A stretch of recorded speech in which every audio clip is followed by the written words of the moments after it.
Now, if we go and if we look at the oil market today, the prices are in the range of $80 a barrel international price. I mean, it's nearing 90. The Brent was nearing 90. Some people expect that it's going to breach that number also. So if we go by the latest trend, if I'm taking last 3 months, then October, November, we had already breached $80 a barrel. December, we did come down. It was around $70. But again in January till now, it seems to be averaging around 80. So what happens is when you're doing the budget making exercise, although in recent past we have noticed that the governments don't want to say that the oil bill is having an effect or impact on their fiscal math, but the fact of the matter is it does affect the fiscal math. And the problem which we have been facing is, of course, now the government or the Ministry of Finance doesn't share the average crude price which they take as a benchmark to work out their expenses.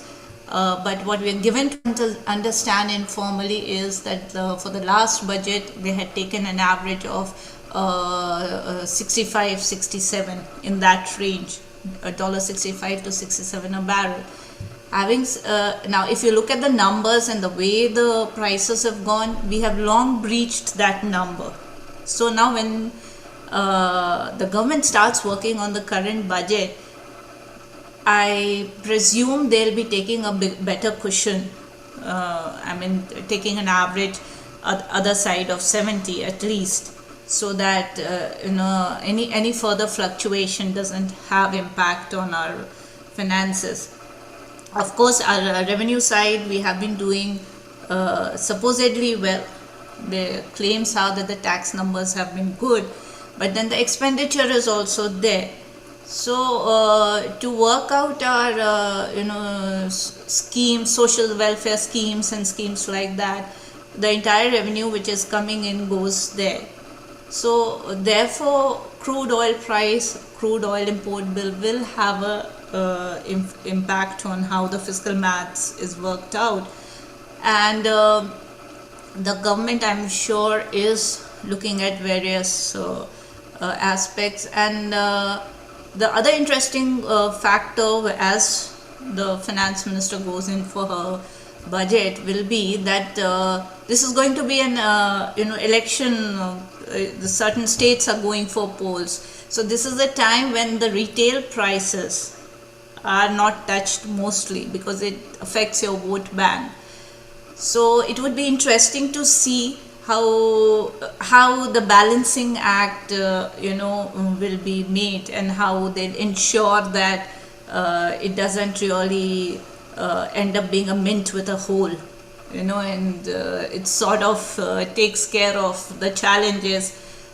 One more point I would like to make here is that now the argument is that government says, or if you speak to the officials, they say that the government is not spending, it's the oil companies which are buying. But let us not forget that most of these oil companies are public sector undertaking, and so we all know who is paying for it, whether it's the crude import bill or the retail end bill. It's you and I who's ending up paying it.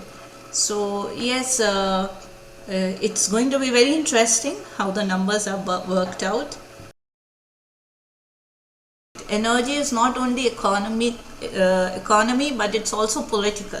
All the decisions, whether it's your oil bill or your power bill or any bill, it has a direct effect on your vote bank. So every government, whether local or at the center, treads very cautiously there. And no one wants to cut taxes, local taxes particularly, because it's easy money. You are not making an effort. It is there and the consumers are paying and buying it. But an interesting point which we should also note here is something called cess. So what they do is, besides the duty thing, there's always a cess which all of us are paying. So cess is a very interesting aspect that has come, and it's there to stay. So the another argument is to reduce this cess. Recently they have reduced the central excise duty, and certain states have brought down VAT. So I don't know whether they'll let go of it. But if they let go of it, it's something like a booster shot, which we are now talking about.